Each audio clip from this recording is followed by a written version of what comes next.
If your Axe application says app playback error, today's video I'm going to show you how you can fix this problem. So this happens when your Wi-Fi connection or your mobile data connection is slow or unstable.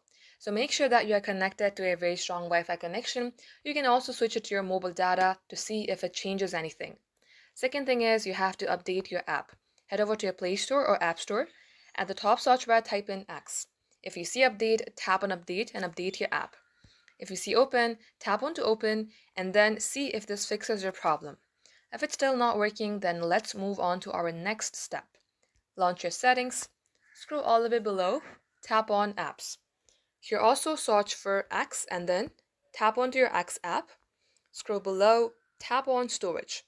Clear the data. Before doing so, read all these, then tap delete. Come back onto app info page, here tap on force stop and then OK. Now lastly, restart your device. Once you do so, launch your Axe app and this shall fix your problem. If it's still not working, then the only way you can fix your problem is by launching any of your preferred web application and at the top search bar type in Axe login. Get logged into your account via a web browser, try again and this shall work.